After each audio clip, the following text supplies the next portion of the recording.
Me llamo Marcela.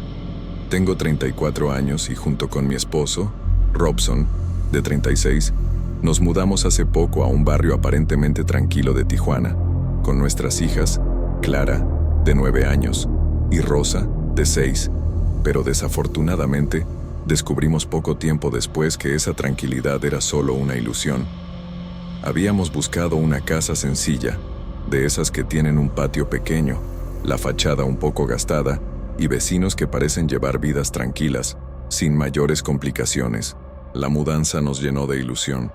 Después de todo, queríamos un lugar donde nuestras niñas pudieran crecer jugando en la calle, donde hubiera risas y rutina cotidiana, aunque sin demasiadas comodidades. Los primeros días transcurrieron con la emoción típica de quienes estrenan un hogar: desempacar cajas, acomodar los muebles y descubrir los mercados cercanos. Robson se encargaba de organizar la cocina mientras yo colocaba los juguetes y la ropa de las niñas en sus cuartos. La rutina era sencilla, casi perfecta, y las tardes se llenaban de risas y juegos en la banqueta.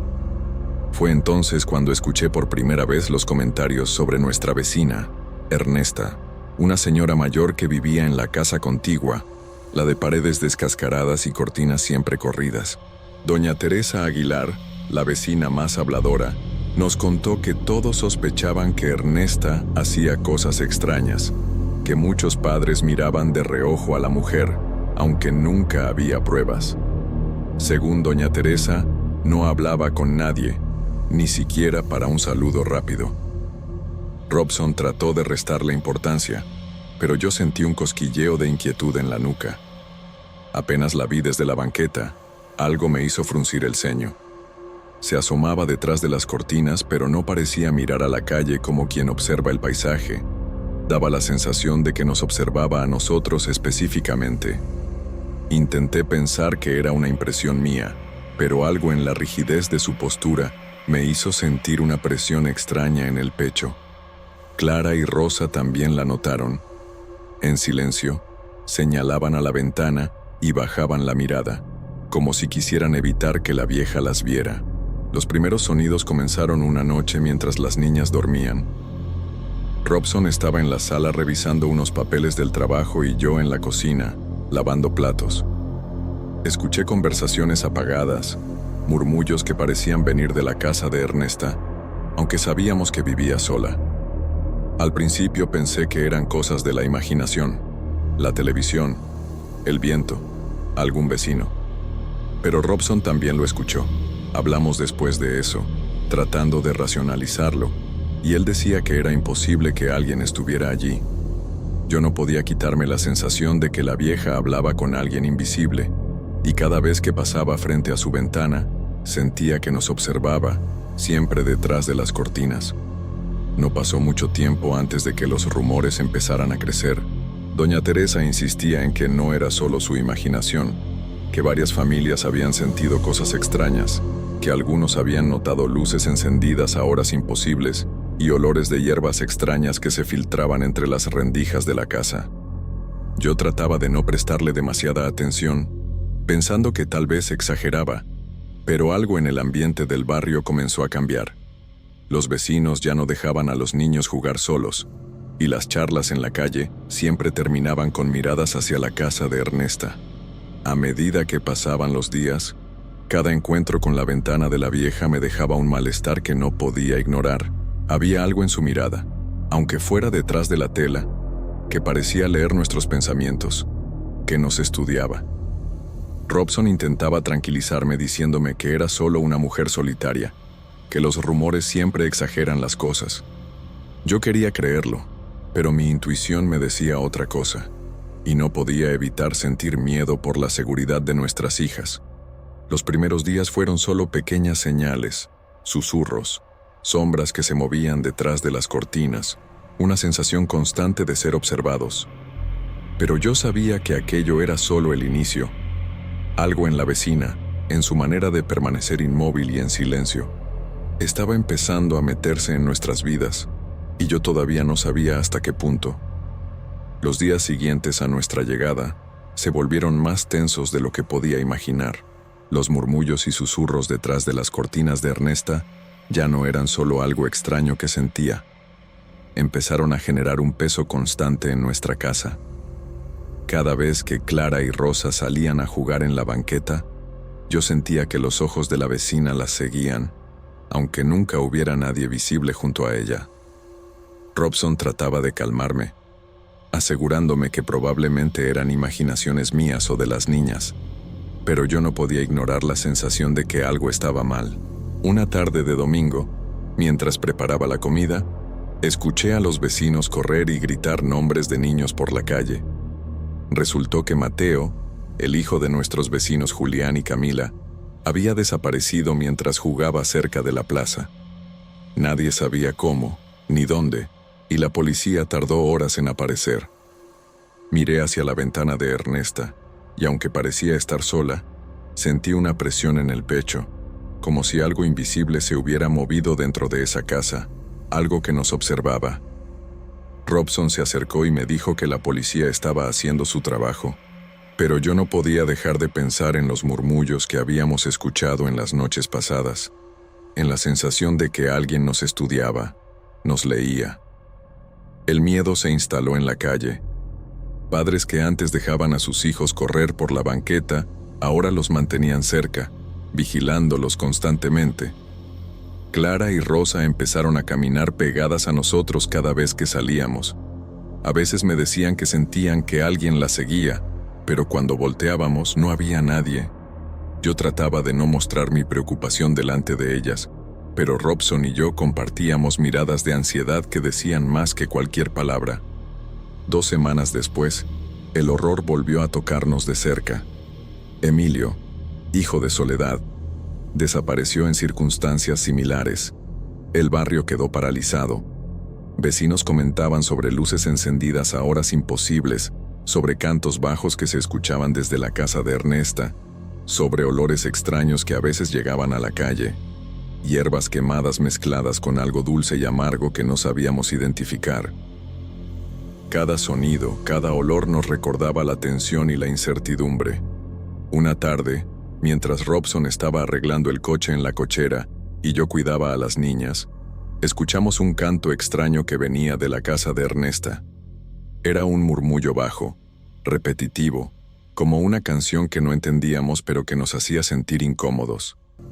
Clara y Rosa se aferraron a mí, y yo sentí como mi propio cuerpo temblaba de miedo. Intenté racionalizarlo. Es solo una mujer vieja, me decía, pero la sensación de que algo estaba profundamente mal me impedía calmarme.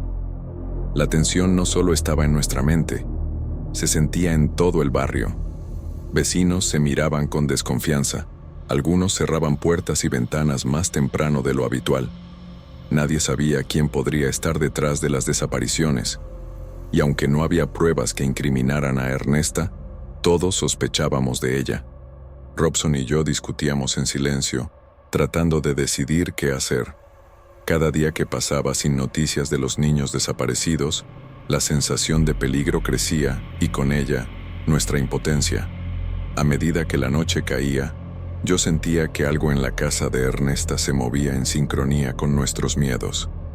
Cada sombra que cruzaba la ventana, cada crujido del piso de la vecina, parecía estar dirigida hacia nosotros. Robson intentaba mantener la calma, pero sus manos temblaban mientras revisaba los candados de las puertas y me decía que teníamos que proteger a nuestras hijas, que debíamos estar alerta. Clara y Rosa empezaban a preguntar por qué algunos niños ya no volvían a casa, y yo solo podía decir que no sabía, que estaba tratando de encontrar respuestas que no existían. Ese primer periodo de miedo y sospecha nos cambió para siempre. Cada sonido, cada mirada hacia la casa de Ernesta, se volvió motivo de alerta. Sabía que estábamos entrando en algo que no podía comprender del todo, y que el simple hecho de vivir frente a esa casa nos ponía en un riesgo invisible que no podíamos ignorar. Y mientras los días pasaban, su presencia silenciosa tras las cortinas se volvía cada vez más amenazante, como si nos estuviera estudiando, esperando el momento exacto para mostrarnos lo que realmente era capaz de hacer. Después de las desapariciones de Mateo y Emilio, La sensación de peligro nunca nos abandonó. Cada día que pasaba, el barrio parecía más silencioso, más contenido, como si todos esperáramos que algo terrible ocurriera en cualquier momento. Pero lo que realmente nos empezó a inquietar estaba ocurriendo dentro de nuestra propia casa. Clara y Rosa comenzaron a despertarse a medianoche, sudando y temblando. Decían que habían tenido sueños extraños con una vieja vestida completamente de negro, que se acercaba con dulces y las invitaba a ir con ella. Cuando las niñas rechazaban, la mujer intentaba meterlas a la fuerza en un coche negro estacionado cerca de la calle. Lo más aterrador era que describían a la vieja igual que nuestra vecina, Ernesta Ramírez. Yo no podía evitar sentir un escalofrío cada vez que las escuchaba. Robson, por su parte, mantenía un silencio rígido, preocupado, pero sin mostrar miedo delante de nosotras. Los días se volvieron insoportables. Los murmullos detrás de las cortinas continuaban, a veces acompañados de cánticos bajos que no lograba comprender, y otros vecinos también comenzaban a comentarlo de manera indirecta. Los olores extraños, mezcla de hierbas, humo y algo dulce y desagradable, llegaban hasta nuestra ventana por las noches, y sentíamos como si la presencia de Ernesta se extendiera más allá de su casa, tocando cada rincón de nuestra rutina. Un viernes por la tarde, cuando el calor aún quemaba la acera, Soledad, la madre de Emilio, entró a nuestra casa buscando respuestas. Contó que ya no podía más con la incertidumbre y que necesitaba ver con sus propios ojos lo que sucedía. Robson y yo sentimos un escalofrío al escucharla describir cómo sentía que la vieja la observaba incluso dentro de su propia casa. Esa misma tarde, junto con 2 vecinos, se acercó a la puerta de Ernesta y, desesperada, decidió entrar a la casa de la vecina. Lo que encontraron fue desconcertante. La casa estaba casi vacía.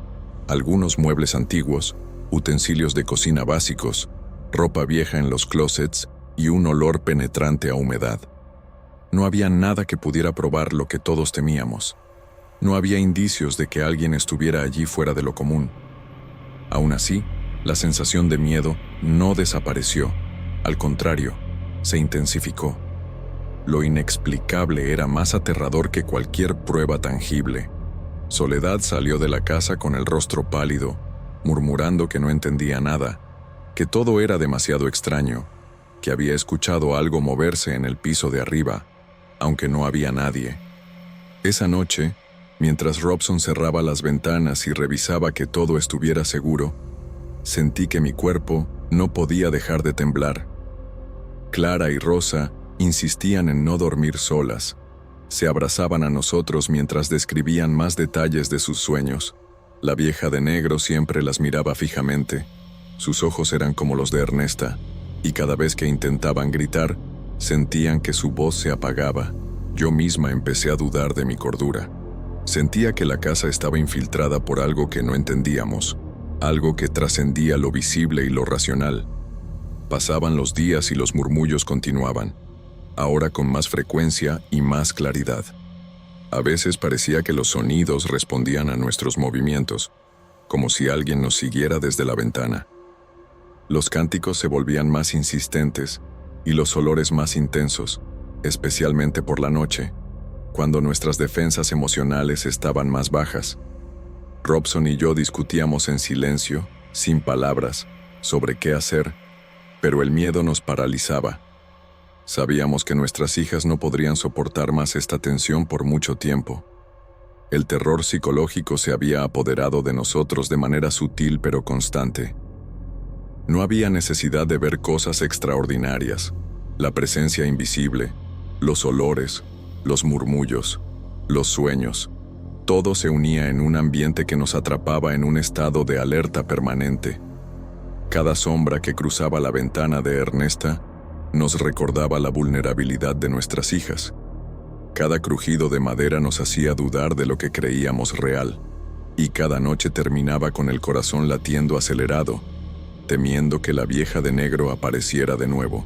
Aun después de la invasión, la sensación de que algo estaba allí, acechando, no desapareció.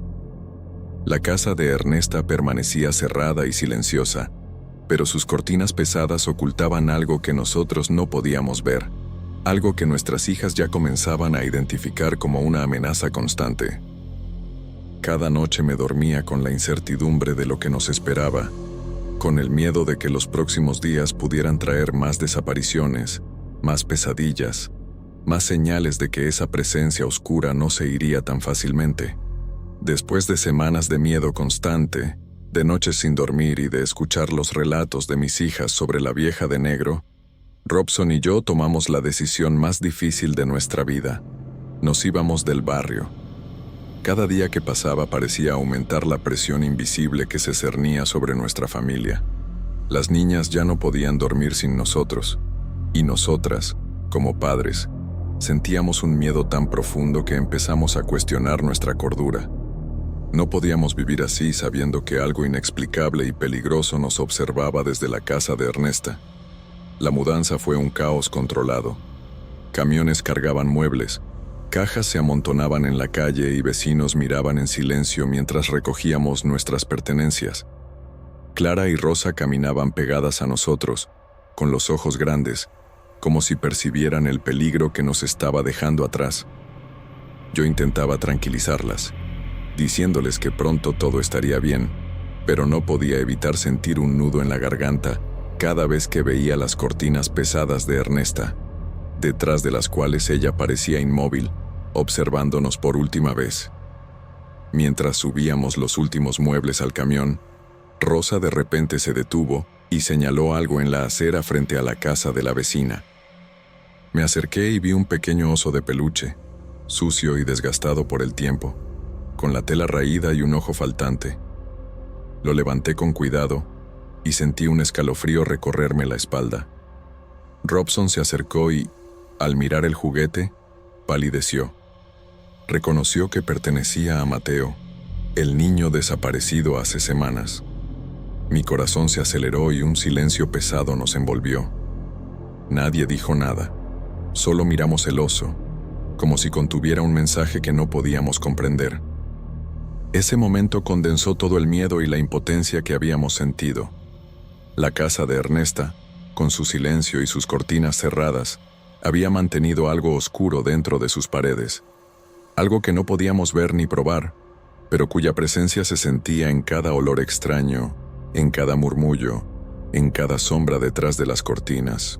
El oso era un recordatorio silencioso de lo que todos sospechábamos, de que quizá no habíamos imaginado nada, de que la amenaza no se había ido con nuestra decisión de mudarnos.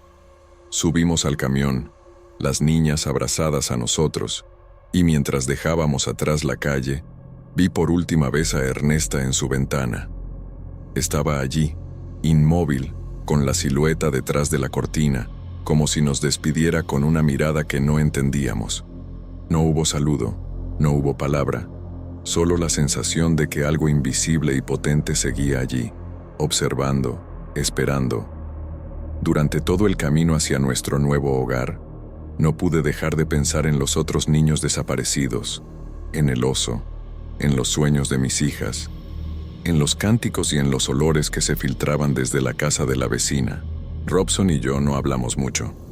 Ambos sabíamos que las palabras no podían explicar lo que habíamos vivido, que solo el silencio podía contener el miedo que nos seguía.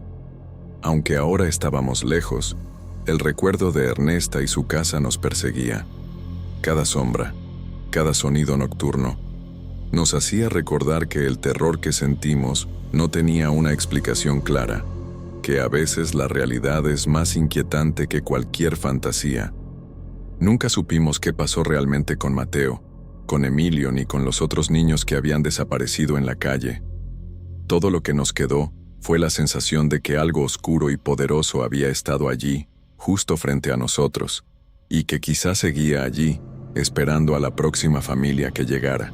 El oso quedó con nosotros, como un recordatorio silencioso de lo que no entendimos. Lo colocamos en un estante, y aunque intentamos que fuera solo un objeto, cada vez que lo veíamos, sentíamos el mismo frío en la espalda, la misma incertidumbre que nos había hecho huir. La historia de Ernesta Ramírez no terminó con nuestra partida. Quedó abierta, incompleta, y el misterio que rodeaba su casa siguió flotando en nuestras memorias, imposible de ignorar, imposible de olvidar.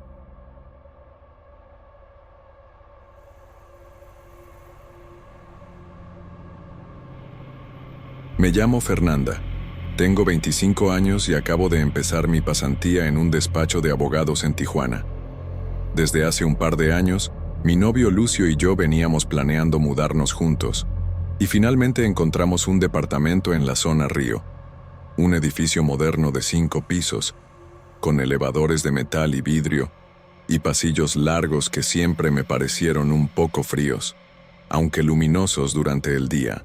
El primer día que entramos, mientras descargábamos cajas del camión de mudanza, Lucio se encargaba de acomodar los muebles y yo revisaba cada detalle, desde la instalación de la cocina hasta cómo encajaban las plantas y los cuadros que traíamos de nuestra familia.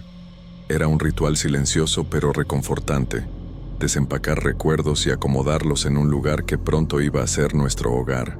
Todo parecía normal, incluso demasiado normal, y eso me daba cierta seguridad después de meses de estrés por la mudanza y el trabajo. Durante los primeros días, nos concentramos en la rutina cotidiana: preparar el desayuno, revisar correos, organizar documentos y simplemente acostumbrarnos a vivir juntos en un espacio nuevo. Observábamos los corredores largos y el eco que hacían nuestros pasos, y aunque eran pasillos modernos, con piso de mármol y paredes blancas, algo en ellos se sentía distinto cuando estábamos solos. Lo atribuía a la novedad y al silencio de la noche, pero había una sensación de vacío que no podía explicarme del todo. Un día, mientras bajaba al elevador, me encontré con Ana López, una niña de unos 7 años que solía jugar sola en los pasillos. Me dijo que si alguna vez los elevadores se abrían solos y escuchábamos ruidos de niños, debíamos ignorarlos porque de lo contrario las almas penadas nos perseguirían. Lucio y yo nos reímos, pensando que era una fantasía típica de una niña pequeña. Aún así, no pude evitar sentir un ligero escalofrío recorrer mi espalda. Su manera de decirlo tenía algo de serio, algo que no esperaba de una niña que normalmente solo corría por los pasillos y jugaba con sus muñecas. Un par de días después, mientras bajábamos en el elevador, nos cruzamos con doña Carmen, la señora que vivía un piso debajo del nuestro. Nos contó, con una seriedad que nos dejó callados, que había visto cosas extrañas en el edificio y que lo mejor era no hacer caso si escuchábamos risas o si las puertas se abrían solas. Lucio intentó restarle importancia, pero yo no podía dejar de pensar en las palabras de la niña y de la señora. Había algo que se sentía fuera de lugar, y aunque intentaba racionalizarlo, no podía quitarme de la cabeza la idea de que había algo observándonos desde los pasillos vacíos. La primera semana pasó sin incidentes mayores, pero noté detalles que antes no me fijaba. Puertas que parecían cerrarse con un pequeño golpe de aire, sombras que se movían justo en la esquina de los pasillos y un leve eco de pasos que no coincidía con nadie que estuviera circulando por el edificio. Trataba de explicármelo como la consecuencia de la novedad y el cansancio, pero había momentos en que me sentía vigilada, incluso cuando Lucio estaba a mi lado. Él también había empezado a notar que algo era diferente, aunque siempre decía que eran imaginaciones mías, y yo intentaba no preocuparme. En las noches, mientras acomodaba la cocina o revisaba mi computadora, escuchaba ecos leves en el piso de abajo. No era un ruido fuerte, solo un murmullo, casi imperceptible, como si alguien caminara lentamente, pero al salir al pasillo no había nadie. A veces me quedaba mirando el elevador y sentía que había algo en el aire, una especie de presión que me hacía dudar de mis propios sentidos. Fue entonces cuando comprendí que la rutina cotidiana del edificio ya no me daba la misma seguridad. Cada paso, cada murmullo, cada sombra se sentía más intenso. No sabía si era mi imaginación, el cansancio o algo más que empezaba a manifestarse. Lucio notaba que yo estaba más alerta, pero intentaba calmarme recordándome que era solo un edificio grande, con muchos pisos y pasillos que naturalmente amplificaban cualquier sonido. A pesar de todo, Había algo en el ambiente que me mantenía inquieta. Las palabras de Ana y de doña Carmen resonaban en mi mente. Ignorar los ruidos, no abrir la puerta a lo que no comprendíamos. Intenté convencernos de que no había nada que temer, pero la sensación de que alguien o algo nos observaba desde los pasillos vacíos se estaba haciendo cada vez más real, y aunque aún no había ocurrido ningún fenómeno directo, algo me decía que eso era solo el principio. Una tarde, después de un día particularmente pesado en la oficina, regresé sola al departamento. Lucio había tenido que quedarse más tiempo en el trabajo y yo, cansada pero contenta de volver a nuestro espacio, llevaba en la bolsa un termo con café y algunas papas que había comprado en la tiendita de la esquina. Mientras caminaba por el pasillo del 5º piso, me fijé en la luz que se filtraba a través de los ventanales. Las sombras de los objetos se alargaban y por un instante tuve la sensación de que alguien me seguía, aunque el pasillo estaba completamente vacío. Al llegar al elevador, presioné el botón y, para mi sorpresa, las puertas se abrieron automáticamente. No había nadie dentro, solo el brillo metálico del interior y el reflejo de mi rostro cansado en el espejo del fondo. Un escalofrío me recorrió la espalda, pero intenté racionalizarlo. Quizás alguien había usado el elevador antes y se había quedado en otro piso. Sin embargo, cuando el sonido metálico de las puertas abriéndose se apagó, escuché algo más. Un murmullo apenas perceptible, como el de voces infantiles mezclado con risas muy suaves, que parecían venir de dentro del elevador mismo. Mi primer impulso fue dar un paso atrás, pero la curiosidad y la incredulidad me hicieron avanzar un poco más.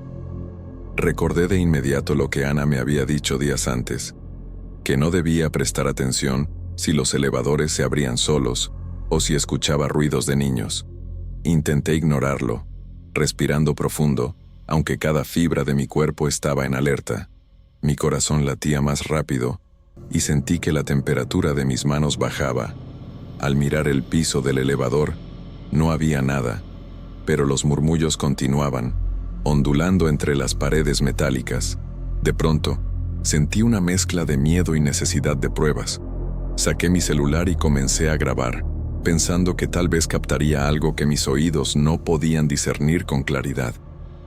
Cada segundo que pasaba, cada risita, cada murmullo, hacía que la sensación de presión en el pecho se intensificara.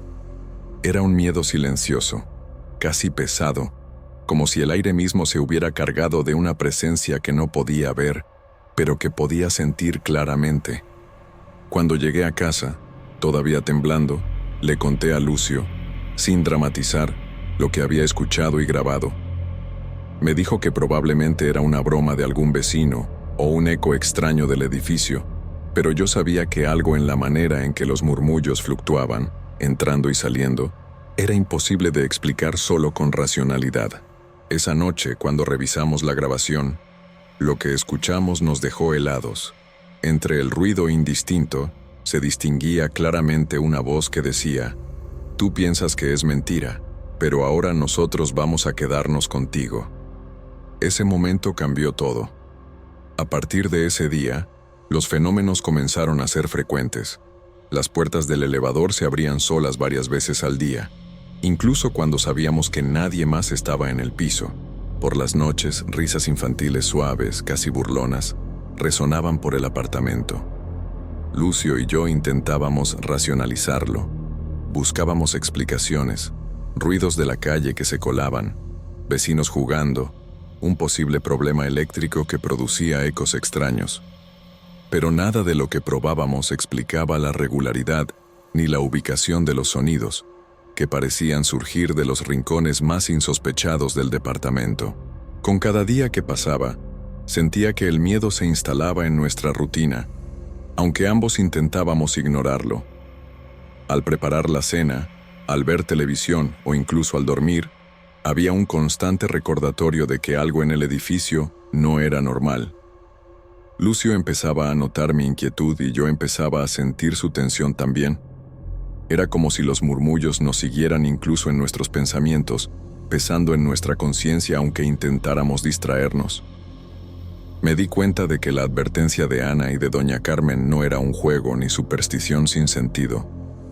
Había algo en esos sonidos que exigía atención, pero al mismo tiempo, atenderlos solo parecía fortalecer su presencia. Aprendí a no mirar fijamente el elevador cuando las puertas se abrían solas, a no seguir los pasos que se escuchaban en los corredores vacíos.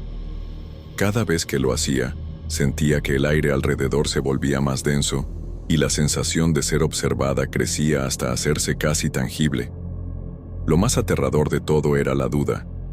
¿Era real lo que estábamos experimentando?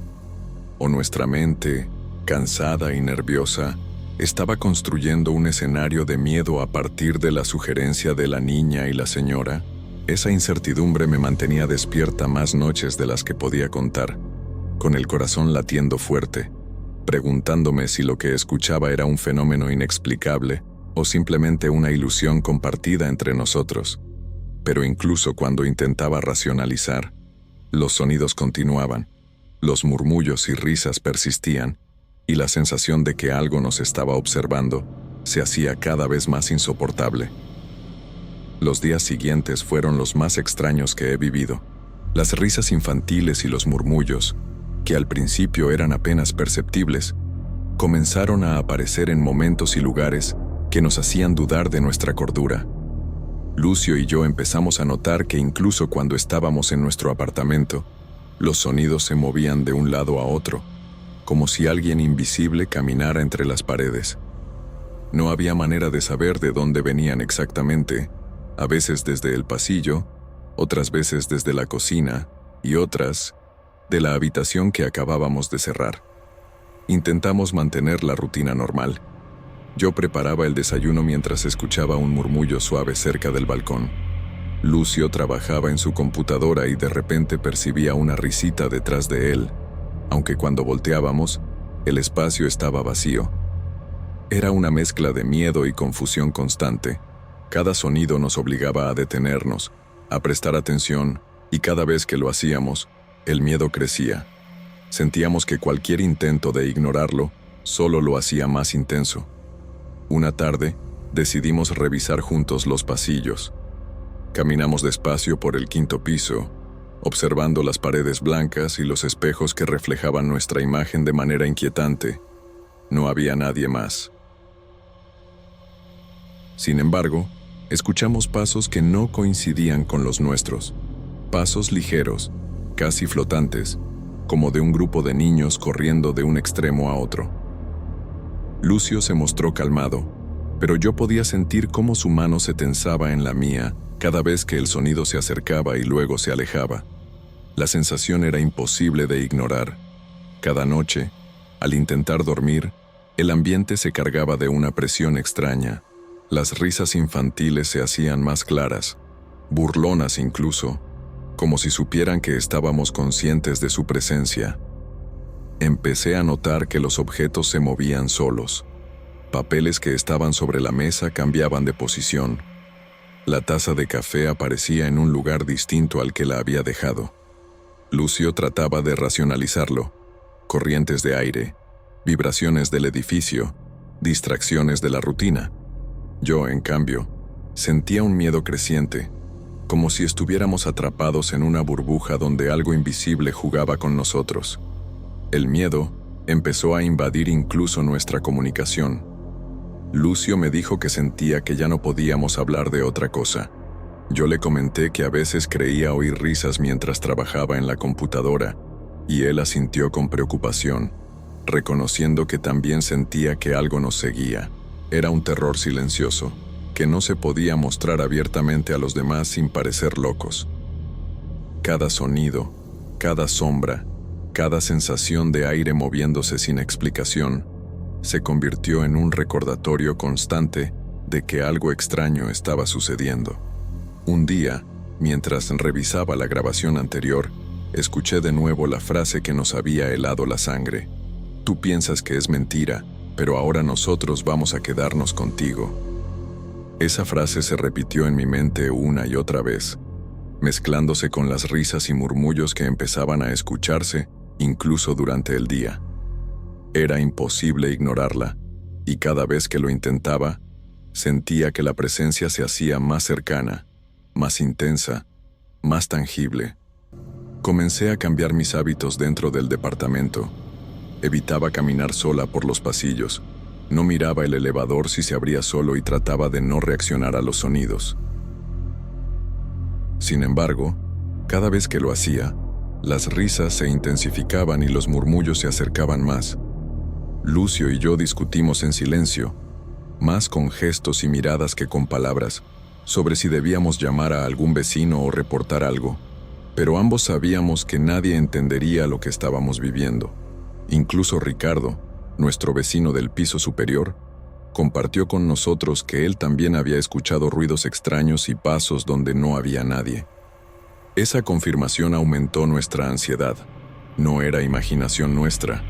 Algo extraño estaba sucediendo en el edificio. La sensación de vulnerabilidad se volvió permanente. Cada vez que entrábamos o salíamos del elevador, cada vez que escuchábamos risas cerca de la puerta, nuestros cuerpos reaccionaban antes que nuestra mente. Sudor frío, respiración agitada, un nudo en el estómago que se hacía más grande cada día. El terror psicológico se volvió nuestra rutina. Me encontraba pensando constantemente en los murmullos y risas, incluso durante el trabajo. Lucio intentaba mantener la calma, pero sus ojos delataban preocupación. Era una mezcla de incredulidad y miedo, de querer racionalizar y, al mismo tiempo, de no poder escapar de la sensación de ser observados. Cada noche, cuando las luces del pasillo se apagaban y los ruidos del edificio disminuían, el apartamento se sentía como un espacio cargado, donde la presencia invisible que nos acechaba parecía más real que cualquier cosa tangible. La rutina diaria se convirtió en un ejercicio de resistencia psicológica. Caminar por el pasillo sin mirar atrás, preparar la cena mientras escuchaba murmullos, dormir con un ojo abierto y siempre recordar las advertencias de Ana y doña Carmen. Aún así, había momentos en que la curiosidad me vencía. Quería observar, quería registrar, quería entender si realmente estábamos siendo acosados por algo inexplicable o si nuestra mente estaba jugando con nosotros.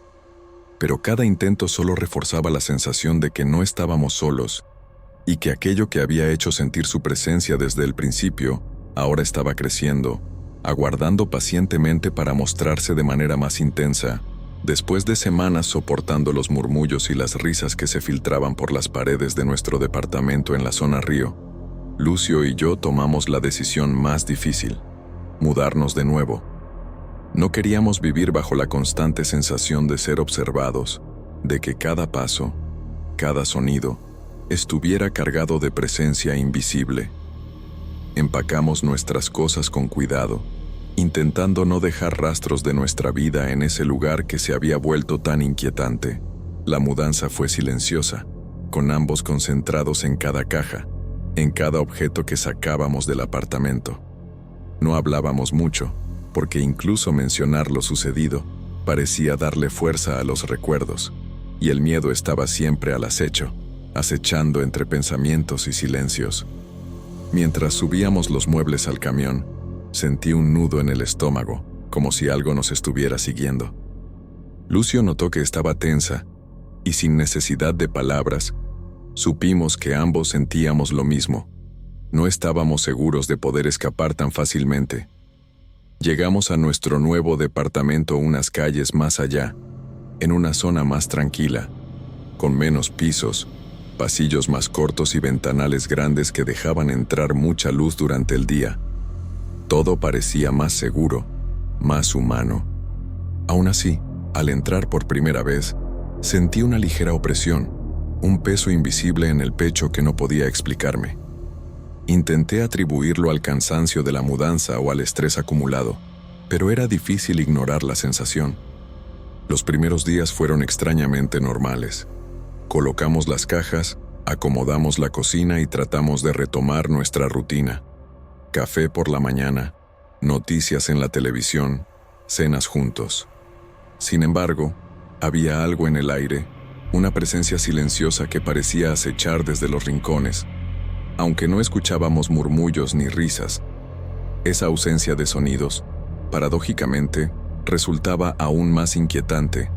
Cada sombra, cada cambio de luz, cada eco de nuestros pasos parecía recordarnos que no estábamos completamente solos.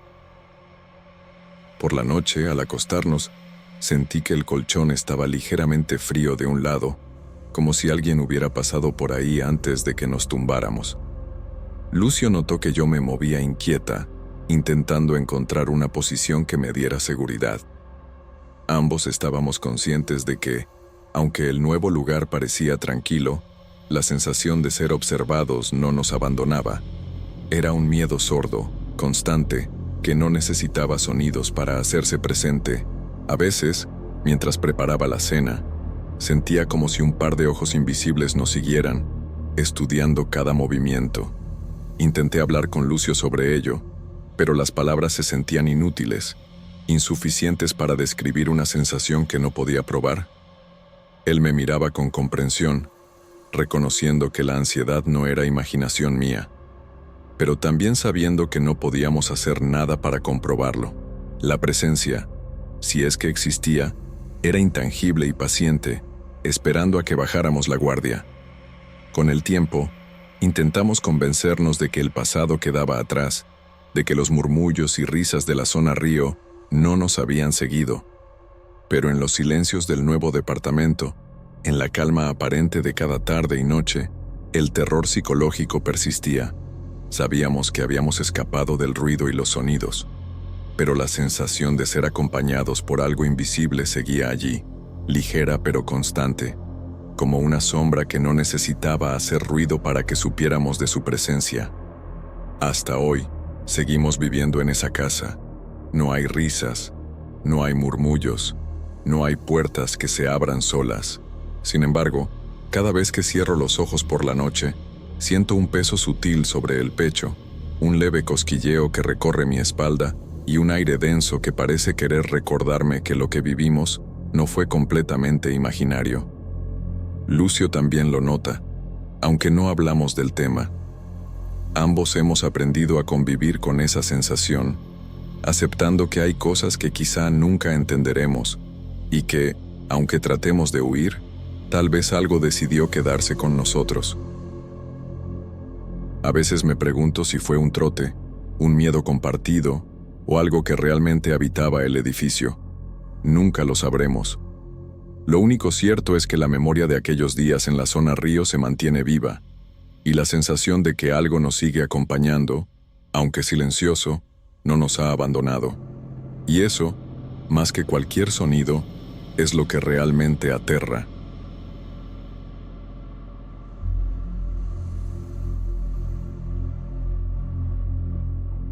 Desde que puedo recordar, siempre he tenido la sensación de que hay cosas que no deberíamos ver, cosas que se esconden donde nadie se atreve a mirar. Nunca pensé que algo así me perseguiría de manera tan insistente, que sería tan real y tan cercano, hasta que empezó a sucederme a mí. Hoy, al recordar todo lo que pasó, siento una mezcla de miedo y fatiga, como si revivirlo me agotara de nuevo. Me pregunto si alguien más podría comprender cómo es mirar el mar y sentir que algo te observa, invisible, paciente, esperando el momento adecuado. Es difícil explicar esta angustia. No es un susto de un momento, sino un peso constante, que te sigue incluso cuando cierras los ojos o cuando el viento del mar parece arrullarte. Mi nombre es Julio, y vivo en la costa de Tijuana, cerca de la playa donde crecí, y aprendí a pescar junto a mi padre. Todos los días me levanto antes del amanecer, preparo café y tortillas, reviso mis redes y embarco en mi pequeña lancha de madera. Llevo años siguiendo esta rutina, y la vida en el puerto tiene su propia calma. Los pescadores intercambiamos saludos, revisamos las noticias locales, y los barcos entran y salen mientras el olor a sal y pescado fresco impregna todo. Sin embargo, desde hace algunos meses, algo cambió. Cada vez que me acerco al agua de noche, siento que hay ojos mirándome desde lo profundo. No puedo explicarlo. A veces parecen sombras que se mueven bajo la superficie. Otras veces solo es una sensación de presión en el pecho, como si alguien respirara conmigo a la distancia. Mis compañeros de pesca, muy especialmente don Ernesto, siempre se burlan cuando les hablo de esto. Me dicen que me imagino cosas, que el mar me está volviendo paranoico o que es solo estrés por la rutina diaria. Incluso María, mi esposa, piensa que estoy cansado o que dejo que la imaginación me domine. Ella nota que me despierto sobresaltado, que camino más lento por la orilla, que a veces me quedo mirando el agua durante minutos sin decir nada. Intenta calmarme, recordándome que la vida continúa y que no hay razón para vivir con miedo. Pero yo sé lo que siento, sé que no es imaginación. Hay noches en las que me he quedado sentado en la arena hasta que las primeras luces del amanecer rompen la oscuridad, con el corazón latiendo fuerte y las manos temblorosas, porque siento que algo me observa desde el mar. Trato de mantener la rutina y concentrarme en lo cotidiano. Arreglo mis redes, limpio el bote, hablo con Rafael sobre el clima y la pesca, y trato de ignorar esa sensación que me persigue.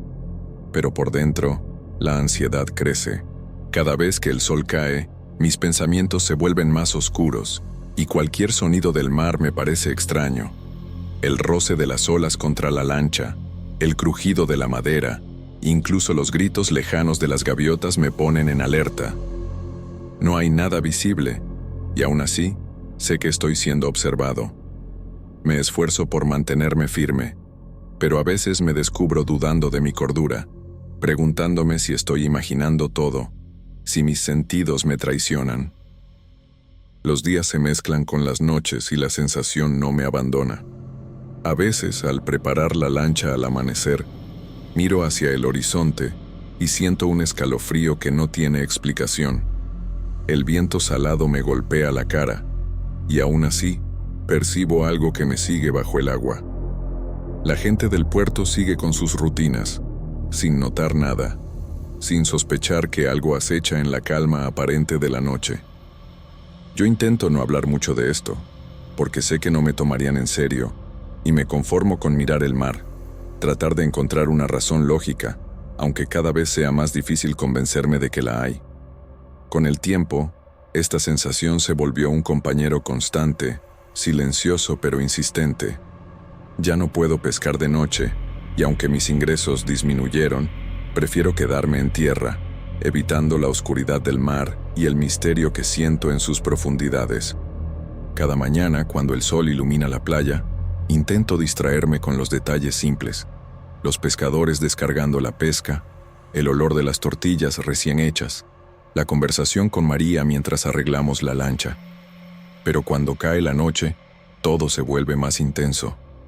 Es como si el mar me llamara, como si algo quisiera que regresara, y yo siento que debo resistir. Una noche, las circunstancias me obligaron a salir al mar. La venta de pescado se había acumulado, y no había forma de posponerla más. Sabía que debía enfrentar mi miedo, aunque mi cuerpo y mi mente protestaran. Pedí a Rafael que me acompañara. Él aceptó con cierta curiosidad, pero también con cautela. Sabía que algo en mí estaba alterado, que mis noches sin dormir y mis miradas al horizonte habían empezado a preocuparlo. Preparé la lancha con cuidado. Revisé el motor, aseguré las redes y llevé linternas, por si acaso el cielo se nublaba como tantas veces había pasado en otoño. Cada movimiento se sentía pesado, como si mis propios pensamientos intentaran detenerme. Cuando nos adentramos en el mar, la luna apenas se reflejaba entre la neblina que comenzó a cubrir el horizonte. Rafael estaba concentrado en mantener la lancha estable, pero yo apenas podía mover los ojos de un lado a otro, buscando cualquier señal de lo que sentía desde hace meses. El silencio era intenso, roto solo por el roce del agua contra la madera y el silbido del viento. Intenté racionalizar lo que sentía, que quizá eran sombras de peces, reflejos de la luna, cualquier cosa que tuviera explicación lógica. Pero la sensación persistía, creciendo con cada minuto que avanzábamos en la oscuridad. De repente, escuché un sonido que no podía explicar. Era suave, apenas un murmullo, pero lo reconocí de inmediato, una voz femenina que parecía emerger desde las profundidades del agua. Llamaba nuestros nombres con un tono melancólico, casi cantado, y me hizo detener la respiración. Intenté ignorarlo, convencido de que era mi mente jugándome una broma, pero Rafael también se tensó, y pude notar que su mirada buscaba en el agua algo que él mismo no entendía. La voz continuaba, constante y cercana, como si viniera de justo debajo de nuestro barco. Cada fibra de mi cuerpo se erizó. Sentí frío a pesar de la humedad y la brisa cálida de la noche. Intentamos alejarnos, pero la neblina se densificó de forma repentina, envolviéndonos como una cortina blanca que borraba todo rastro de la costa. La dirección se volvió confusa, incluso con la brújula y la experiencia de Rafael. No podíamos distinguir un punto de referencia. El miedo se volvió físico. Mi corazón latía con fuerza, mis manos sudaban y la boca se me secaba. Cada sonido del mar parecía amplificado. El golpe de una ola, el crujido de la lancha, hasta el chapoteo de peces invisibles que despertaban mi paranoia. Rafael intentaba mantenerse firme, pero su respiración rápida y los movimientos tensos de sus manos mostraban que también estaba afectado por algo que no podíamos explicar. Después de lo que parecieron horas, logramos divisar una tenue luz que supimos era la costa. Al acercarnos, noté algo extraño en mi cuerpo. Líneas finas y rojizas aparecían en mis brazos y hombros, marcas que no estaban allí al salir. No dolían mucho, solo un leve ardor y un hormigueo que me hizo estremecer. Rafael también notó y me hizo un gesto que indicaba preocupación. Ambos comprendimos que algo había sucedido que no podíamos explicar. La llegada a la playa no trajo alivio, solo una sensación de alivio temporal mezclada con confusión y ansiedad. Esa noche, mientras regresábamos a casa, me sentía extraño, como si una parte de mí hubiera quedado en el mar. La voz seguía resonando en mi mente, suave y persistente, y cada sombra en el camino parecía más oscura de lo normal. María notó mi silencio y preocupación. Percibió que algo había cambiado en mí. No pude explicarle del todo lo que había pasado, porque sabía que sonaría irracional. Solo sentí la necesidad de ducharme y dormir, pero incluso al cerrar los ojos, la voz femenina persistía en mis pensamientos, como un eco que no podía ignorar. Desde esa noche, el mar dejó de ser simplemente un lugar de trabajo. Se convirtió en algo que me llamaba, que me observaba, que tenía un peso tangible en mi cuerpo y en mi mente. Cada amanecer traía un alivio momentáneo, pero la ansiedad y el recuerdo de la voz permanecían, recordándome que algo me esperaba en la oscuridad del agua, y que quizá, en algún momento, no podría resistir su llamado. Desde aquella noche en la que el mar me dejó con marcas en el cuerpo, no he vuelto a ser el mismo. Cada día despierto con la sensación de que la voz aún está cerca, que las aguas me llaman incluso mientras camino por la playa o atiendo mi rutina diaria. María lo nota, aunque no sabe cómo explicarlo. Percibe mis ojos inquietos, mis manos temblorosas al preparar las redes y mi respiración que se acelera sin razón aparente. Intenta que yo me calme, recordándome que todo fue solo un susto, que no hay explicación lógica para lo que sentí, pero yo sé que lo hay y que el mar todavía guarda algo para mí. Los sueños empezaron poco después. Cada noche, aunque cierre los ojos y me esfuerce por pensar en otra cosa, aparece la voz. No es solo un sonido, sino una presencia. Una figura femenina que surge de las profundidades, envuelta en sombras, que me observa y me invita a volver. No hay palabras exactas, solo la sensación de que debo regresar al mar, de que algo me espera allí. Al despertar, el sudor empapa mi camiseta y un frío que no corresponde a la brisa nocturna recorre mi espalda. A veces, incluso durante el día, cierro los ojos por un instante y creo escucharla, suave, insistente, entre el rumor de las olas y el canto lejano de las gaviotas. Rafael notó los cambios en mí también. Aunque al principio solo compartí vagamente mis miedos, él percibió que mi obsesión crecía. Ya no me concentraba en preparar las redes, ni en mantener el bote. Mis ojos buscaban constantemente el horizonte, y mis movimientos eran más lentos, como si mi mente estuviera atrapada entre el trabajo y la llamada del mar. Rafael trató de distraerme, llevando conversaciones sobre la pesca o el clima, pero era evidente que mis pensamientos no estaban ahí. Incluso él comenzó a dudar, y en ocasiones parecía inquieto al mirarme mientras yo miraba fijamente el agua, como si supiera que algo invisible nos acechaba. La ansiedad se volvió un peso constante. Caminaba por la playa, revisando los botes de los vecinos y las redes secándose al sol, pero siempre con la sensación de que no estaba solo. Cada reflejo en el agua, cada movimiento de las olas, parecía una señal de que la figura estaba cerca.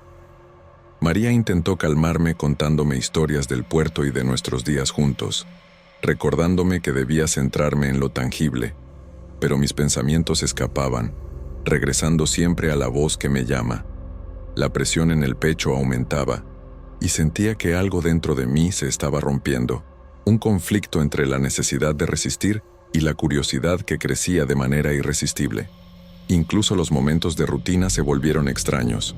Al limpiar la lancha, sentía que los tablones crujían de manera diferente, como si el mar me hablara a través de ellos. Al revisar las redes, percibía sombras que no pertenecían a peces ni al reflejo del sol. Todo parecía normal para cualquiera que mirara desde afuera, pero para mí cada sonido y cada movimiento tenía un significado oculto.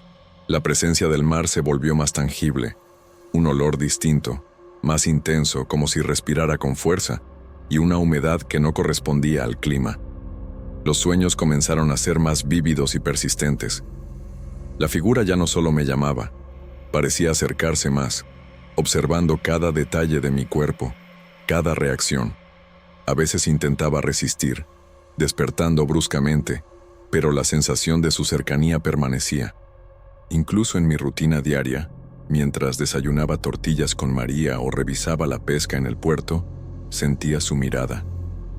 Era como un susurro constante en mi mente, recordándome que el mar no me había dejado, que aún me esperaba.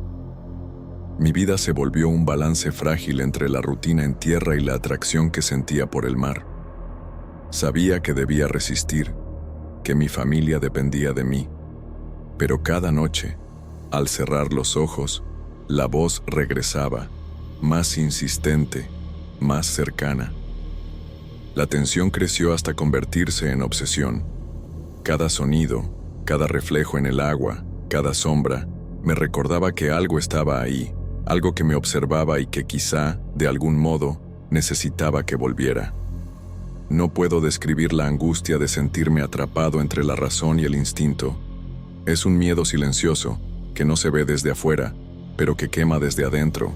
Cada día se volvió un desafío. No solo enfrentar la rutina, sino también la voz que persistía en los sueños y en la vigilia. Una llamada que no puedo ignorar y que me recuerda constantemente que el mar me sigue, que me espera y que quizá nunca me dejará en paz. Con el tiempo, la voz dejó de ser solo un recuerdo de aquella noche en la que regresamos a la costa cubiertos de neblina y con marcas en mi piel. Ahora era una presencia constante, un peso que se sentía incluso cuando caminaba por la playa con María o cuando observaba a los demás pescadores desde lejos. Cada movimiento del mar me parecía dirigido hacia mí. Cada ola, cada reflejo, cada sombra me recordaba que aún no había terminado conmigo. La ansiedad se convirtió en parte de mi cuerpo, un nudo en el estómago, un temblor en las manos, un miedo que no podía contener con palabras ni explicaciones. Los fenómenos comenzaron a manifestarse en la casa también. Objetos que normalmente estaban en su lugar aparecían desplazados, como si alguien invisible hubiera caminado por la cocina o el cuarto. El olor a sal y humedad a veces entraba por las ventanas cerradas, y escuchaba el agua moverse incluso cuando la marea estaba baja. María notó los cambios en mi comportamiento. Mi mirada se perdía en el horizonte durante horas. Mi respiración se volvía agitada sin motivo aparente, y en ocasiones parecía hablar sola en voz baja, explicando a nadie en particular lo que sentía. Intentaba explicarle que no podía ignorar lo que había ocurrido en el mar, que algo me seguía, pero era difícil que comprendiera sin verlo. Cada noche, los sueños se intensificaban. La figura femenina ya no solo me llamaba, sino que parecía observar cada detalle de mi vida. A veces aparecía flotando sobre la superficie del agua, otras emergía de la neblina, invitándome con un gesto silencioso a volver. La sensación de urgencia era tal que me despertaba sudando, con la piel erizada, y un frío que no correspondía a la brisa nocturna me recorría la espalda. Comencé a sentir que cada decisión que tomaba en la vida diaria estaba siendo observada, evaluada, como si mi libertad ya no existiera y el mar dictara mi destino. No podía resistirme del todo. La atracción que sentía era irresistible y a la vez aterradora. Caminaba por la playa al amanecer, observando cómo el sol iluminaba el horizonte, y sentía un vacío creciente dentro de mí, un tirón que me llamaba de vuelta al mar. A veces me detenía en medio de la arena, sintiendo la brisa en mi rostro, y por un instante creía escuchar su voz entre el rumor de las olas, suave, persistente, casi invitándome a rendirme. Cada reflejo del agua parecía moverse con intención, como si estuviera esperándome, y el miedo se mezclaba con la fascinación de manera inseparable. Rafael me visitaba con frecuencia, preocupado, y percibía mi creciente obsesión. Ya no podía concentrarme en el trabajo diario, ni en las conversaciones con otros pescadores. Mi mente estaba atrapada entre la vida en tierra y la llamada del mar. Él me hacía notar las señales, los objetos desplazados, mi insomnio, la forma en que mis manos temblaban al tocar la lancha, pero ninguna explicación calmaba lo que sentía. Todo era demasiado real para ignorarlo, y mi cuerpo lo sabía. Cada músculo reaccionaba al llamado invisible, a la sensación de que algo me esperaba bajo la superficie, paciente y silencioso. Incluso María empezó a notar cambios en los detalles más pequeños. Mi postura encorvada al caminar, mi mirada fija en la línea del horizonte, mi respiración acelerada al escuchar el rumor del agua. Intentó mantenerme en tierra, recordándome que nuestra vida y nuestra familia dependían de mí, pero la tensión dentro de mí se volvió insoportable. Cada noche, el tirón del mar se hacía más fuerte, y mi mente empezaba a imaginar escenarios en los que simplemente me rendía, flotando sin resistencia, siguiendo la voz que siempre me espera. A medida que pasaban los días, comprendí que algo había cambiado en mí de forma irreversible. El mar ya no era solo un lugar de trabajo, ni un espacio de recuerdos. Se había convertido en un ente silencioso, observador, con paciencia infinita. Cada vez que la neblina cubría la playa, o que el sol se escondía detrás de las nubes, sentía que la voz regresaba, más insistente, más cercana, y que quizá algún día no podría resistirla. Después de toda una vida entregado al mar, con las manos curtidas por las redes y la sal, hice algo que nadie habría esperado. Decidí retirarme de la pesca. Con el dinero que me quedaba, abrí un pequeño kiosco cerca de la playa, donde ahora vendo bebidas frías y platos típicos de Tijuana a turistas y vecinos. Es un cambio radical en mi rutina, pero extraño menos el mar de lo que imaginaba. Aquí puedo observarlo desde la orilla, sentir su brisa y su misterio sin sumergirme en él, y al mismo tiempo, ganarme la vida de manera tranquila, lejos de esa llamada que durante años me atormentó. No sé si volveré al mar, ni si las marcas en mi cuerpo desaparecerán algún día. Solo sé que la sensación de ser observado y llamado es tan real como el sol que se levanta cada mañana, y que la línea entre la vida en tierra y la presencia del mar se ha vuelto difusa. Ahora vivo con ese miedo silencioso, con esa fascinación que no puedo nombrar, y cada día me pregunto si algún día entenderé lo que realmente sucedió aquella noche, o si simplemente estoy destinado a sentir que algo me espera, siempre, justo bajo la superficie del agua.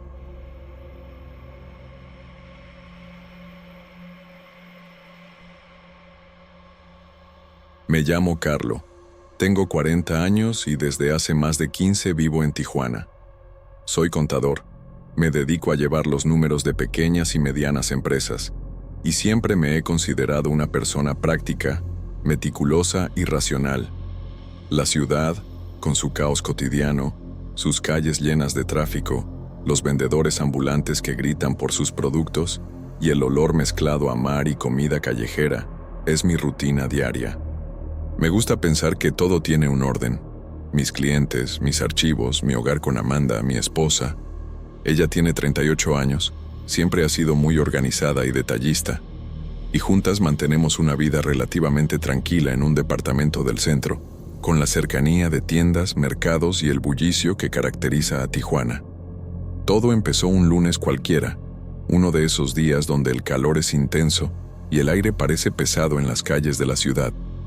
Salí de casa temprano, después de despedirme de Amanda mientras preparaba café y revisaba la lista del supermercado. Caminé por las calles conocidas, saludando a vendedores que ya me reconocen, escuchando a lo lejos los claxones y el rumor constante de la vida urbana. Al llegar a mi oficina, que está en un edificio modesto pero ordenado del centro, noté algo extraño. Sobre la puerta había un pequeño objeto, como un conjunto de cosas amontonadas que no podía identificar de inmediato. No era el tipo de papel o aviso que suele aparecer a veces en mi puerta. Parecía más un amuleto o algo hecho con cuidado, aunque con un aire perturbador. Había hojas secas, un pequeño muñeco de trapo y símbolos dibujados en un papel amarillento. Al principio lo ignoré, pensando que alguien podría haber dejado algo por error o que algún bromista del edificio estaba jugando. Incluso reí un poco ante la idea, pero no pude evitar que un escalofrío recorriera mi espalda. Cerré la puerta con cuidado y entré, intentando concentrarme en mi escritorio y en la pila de cuentas por revisar. Sin embargo, durante todo el día sentí un peso extraño, como si algo invisible estuviera observando mis movimientos. Revisé los papeles, acomodé las facturas y traté de pensar en otra cosa, pero la sensación de incomodidad no desapareció. Los días siguientes fueron similares, pero los pequeños incidentes comenzaron a multiplicarse. Documentos que desaparecían de mi escritorio, clientes que cancelaban reuniones sin dar explicaciones, llamadas telefónicas que se cortaban de repente. Amanda notó mi nerviosismo y comentó que me veía diferente, más tenso y distraído. Intenté minimizarlo, diciéndome a mí mismo que era el estrés del trabajo, la rutina de la ciudad y quizá una coincidencia, pero cada tarde, al volver a casa, sentía un peso en el pecho que no lograba identificar. Empecé a notar algo más perturbador.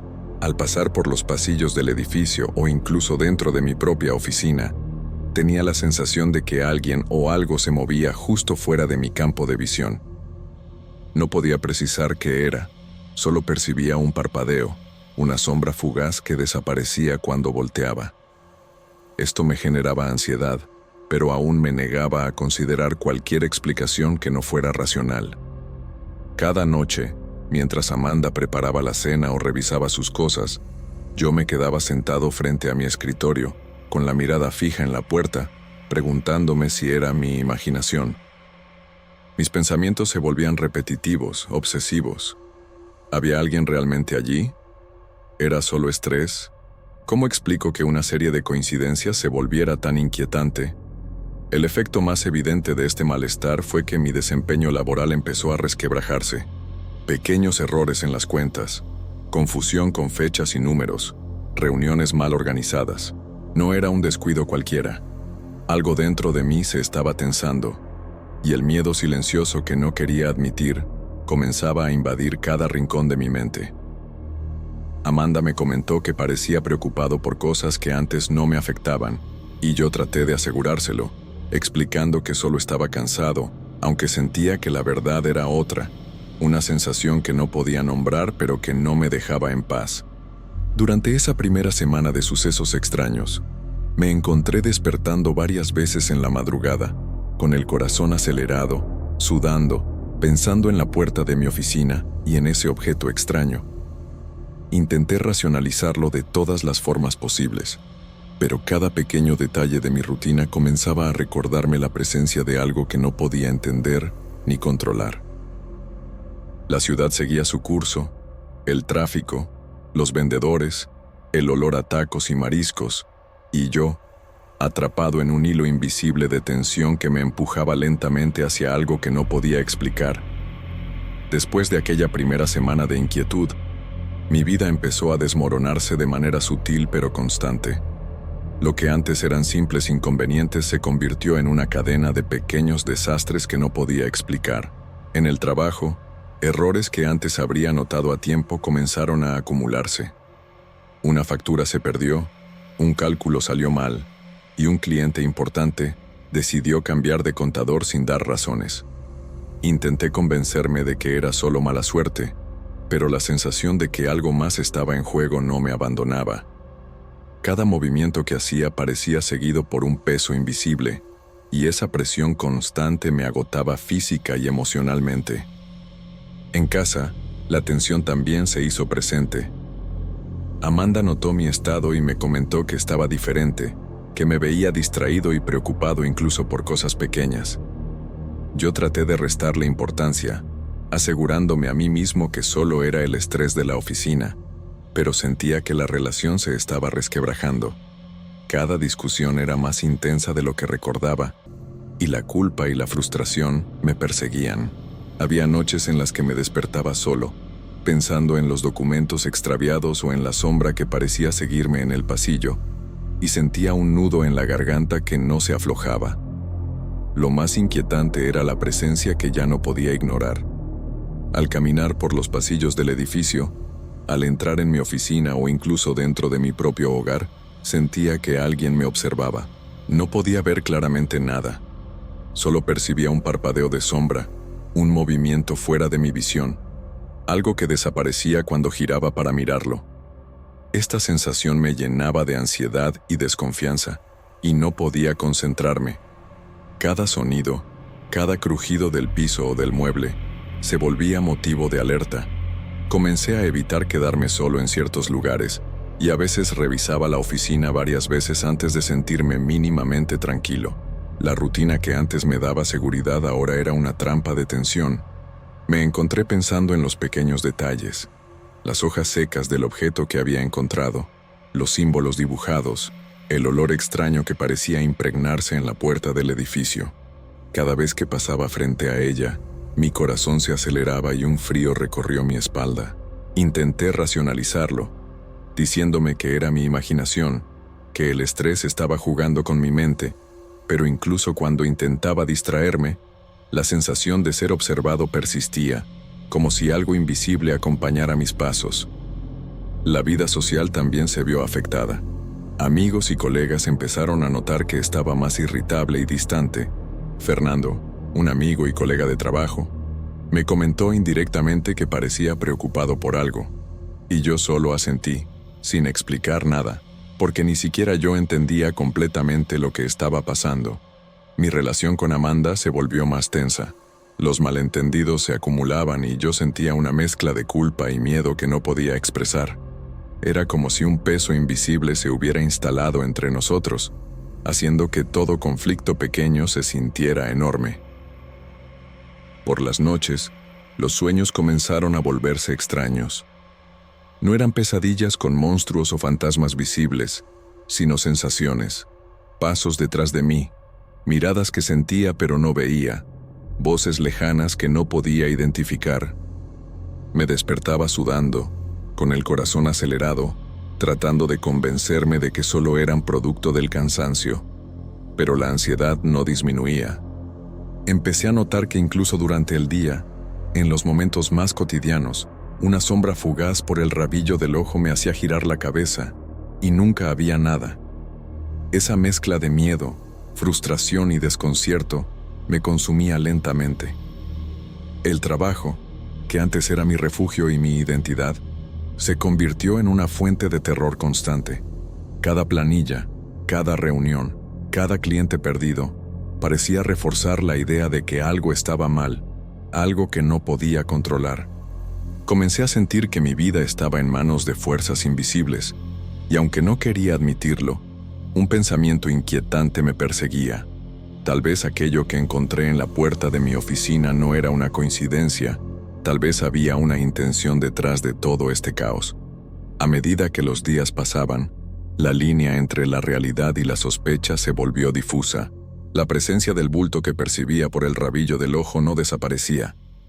A veces parecía más cercana, a veces se desvanecía, pero nunca se iba completamente. Sentía que cada decisión, cada paso, incluso cada pensamiento, estaba siendo observado y posiblemente influenciado. La ansiedad se volvió una constante, y la sensación de vulnerabilidad se hizo tangible.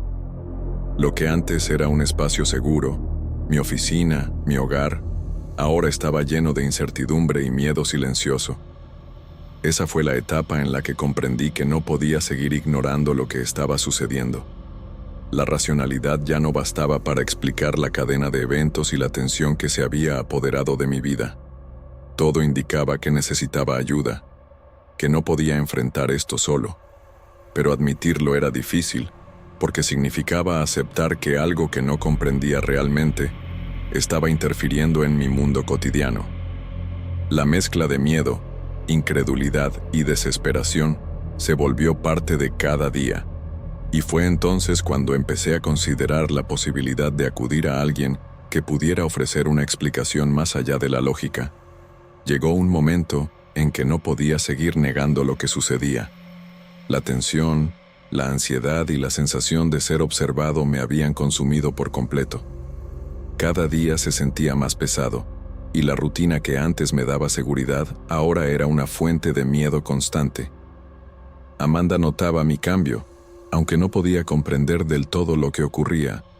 Se preocupaba, me recordaba que debía descansar y no obsesionarme con las pequeñas coincidencias, pero yo sabía que lo que sentía iba más allá de cualquier explicación lógica. Fue entonces cuando escuché hablar de don Hermindo, un hombre mayor respetado, conocido entre algunos vecinos y comerciantes como alguien que comprendía cosas que la mayoría no. Nadie lo mencionaba como brujo de forma abierta. Era más bien un consejero, alguien que sabía tratar con situaciones extrañas y perturbadoras. Decidí visitarlo, aunque la idea me resultaba extraña y fuera de mi zona de confort. Nunca había creído en magia o rituales, pero el peso de los acontecimientos me obligó a buscar una explicación más allá de la lógica. El barrio donde vivía don Hermindo ya era distinto a los lugares que frecuentaba.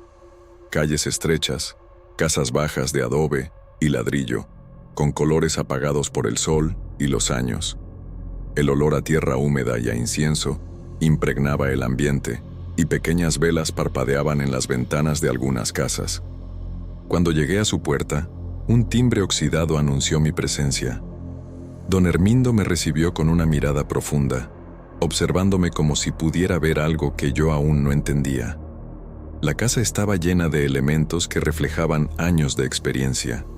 Frascos con hierbas secas, velas de distintos colores, pequeños amuletos colgando del techo, y figuras talladas en madera que parecían mirar desde cada esquina. Durante la explicación, comprendí que lo que había encontrado en la puerta de mi oficina no era un accidente. Don Hermindo me describió, con gestos y palabras indirectas, que alguien había realizado un trabajo de magia negra dirigido hacia mí. Hablaba de energías, intenciones y símbolos, sin exagerar ni dramatizar, pero con un respeto que hacía sentir la seriedad de lo que decía. Me indicó que los rituales que él podía realizar ayudarían a neutralizar la influencia, pero que no podían garantizar un resultado absoluto. La incertidumbre me golpeó de nuevo. Quería creer que todo tendría un final, pero sentía que parte de lo que me afectaba era intangible y persistente. Los rituales comenzaron de inmediato. Don Hermindo encendió velas mientras movía hierbas por el aire, creando un aroma fuerte y penetrante. Me pidió concentrarme, cerrar los ojos y pensar en cada uno de los sucesos que me habían preocupado. Los errores, la sombra, la sensación de ser observado, las discusiones con Amanda. Era como un examen de mi propia mente. Revivir cada detalle aumentaba la ansiedad, pero también parecía vaciar parte de la presión que sentía. Mientras las velas parpadeaban y el humo se enroscaba en el techo, percibí algo extraño. La sensación de que algo invisible estaba siendo confrontado, que la presencia que me había acompañado por semanas sentía mi voluntad de liberarme de su influencia. El proceso duró horas. Don Hermindo no hablaba de manera dramática. Sus gestos y movimientos eran precisos y constantes, como si cada acción tuviera un propósito definido. Yo me sentía agotado, pero con un leve alivio que no podía ignorar. Salí de su casa con la mente más clara, aunque aún inquieta, y durante los días siguientes noté cambios graduales. Algunos clientes volvieron, errores que antes parecían inevitables comenzaron a disminuir, y la tensión con Amanda se volvió más manejable. Sin embargo, la sombra no desapareció por completo. A veces, al girar en un pasillo o al mirar por la ventana de mi oficina, percibía un movimiento fugaz, algo que no podía identificar ni explicar. Esta etapa me hizo darme cuenta de varias cosas. Por un lado, había aprendido que mi vida podía estar influida por factores que no comprendía completamente. Por otro, que la racionalidad no siempre basta para protegernos de la ansiedad y el miedo que generan lo desconocido. Sentía alivio. Sí, pero también una incertidumbre persistente, como si un hilo invisible conectara mi vida con algo que nunca podría controlar del todo. La experiencia me obligó a enfrentar emociones que antes habría evitado. Miedo, vulnerabilidad, incredulidad, y la mezcla de gratitud y respeto hacia don Hermindo por haberme ofrecido un espacio seguro para confrontar lo que me acechaba. Cada día, mientras retomaba mi trabajo, notaba la diferencia. Las sombras no eran tan constantes, los accidentes menos frecuentes, y mi mente más clara. Sin embargo, la sensación de ser observado nunca desapareció del todo. Sabía que algo me había seguido durante semanas, y aunque los rituales habían disminuido su influencia, su presencia persistía, silenciosa, recordándome que la seguridad completa tal vez nunca sería mía. Después de la visita a don Hermindo y los rituales, sentí un alivio que no había experimentado en semanas. La tensión que me acompañaba como un peso invisible comenzó a disminuir, y las pequeñas desgracias que me acechaban parecían retroceder. Los clientes regresaron, algunas facturas se arreglaron y la rutina del trabajo recuperó cierta normalidad. Amanda notó la mejora y, aunque seguía preocupada, ya no parecía cargada por la ansiedad que me había observado durante días. Por primera vez en mucho tiempo, pude respirar sin esa opresión constante en el pecho. Sin embargo, algo dentro de mí sabía que la calma era parcial. La sombra que antes me seguía con constancia ahora aparecía solo de vez en cuando, en momentos fugaces, como un parpadeo en el rabillo del ojo. Sentía su presencia en la oficina, en la calle, incluso en casa mientras Amanda se ocupaba de sus cosas. No podía ver claramente nada, pero la sensación de ser observado regresaba con sutileza. Era un recordatorio silencioso de que la influencia que había enfrentado no desaparecía por completo, y que la seguridad absoluta probablemente nunca sería mía. A medida que los días pasaban, mi vida recuperó estructura y orden, pero el terror psicológico dejó cicatrices invisibles. Cada decisión que tomaba venía acompañada de un pensamiento. ¿Estoy siendo observado de nuevo? ¿Algo influye en lo que hago sin que pueda notarlo? Aprendí a convivir con la incertidumbre, a aceptar que algunas cosas escapan de nuestro control y que, a veces, lo inexplicable se mezcla con la rutina diaria. Caminaba por las calles de Tijuana con más atención a los detalles, sombras que se movían, reflejos extraños en los cristales de los edificios, ruidos que antes pasaban desapercibidos. Cada pequeño fenómeno me recordaba que algo desconocido seguía cerca, aunque ya no me paralizara como antes. En casa, Amanda y yo retomamos nuestras conversaciones sobre la vida cotidiana, pero la experiencia me hizo más introspectivo. Reflexionaba sobre cómo una cadena de eventos aparentemente inocuos podía afectar no solo el trabajo, sino también la relación y la tranquilidad mental. Comprendí que, aunque la racionalidad ayuda, la mente humana es vulnerable a lo inexplicable y que enfrentar el miedo, aunque solo sea parcialmente, es necesario para recuperar cierto equilibrio. A pesar de la mejora, nunca pude ignorar por completo la sensación de que algo me acompañaba. A veces, mientras revisaba los documentos en el escritorio o caminaba por el pasillo hacia la cocina, sentía un leve escalofrío, un parpadeo en el rabillo del ojo, un silencio que parecía demasiado profundo. La presencia seguía allí, difusa pero tangible, y aunque no interfería directamente, su mera existencia recordaba que no todo en la vida se puede controlar ni entender. Con el tiempo, aprendí a convivir con esa inquietud. Las sombras ya no dominaban mi mente, los errores eran menos frecuentes, y Amanda y yo retomamos nuestra estabilidad emocional.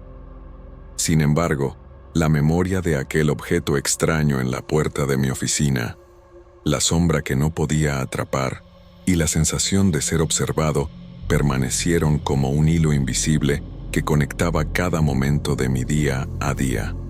La vida continuó, sí, pero con una conciencia nueva. Algunas fuerzas, aunque invisibles, siempre nos acompañan, y no siempre podemos explicar su origen ni su propósito.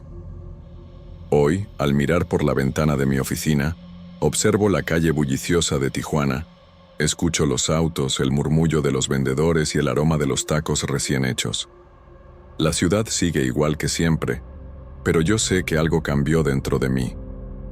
La presencia que me acompañó semanas atrás no me domina, pero sigue ahí, silenciosa, recordándome que la certeza absoluta es un lujo que quizás nunca tengamos. La historia terminó, pero la sombra sigue caminando conmigo, y tal vez siempre lo hará.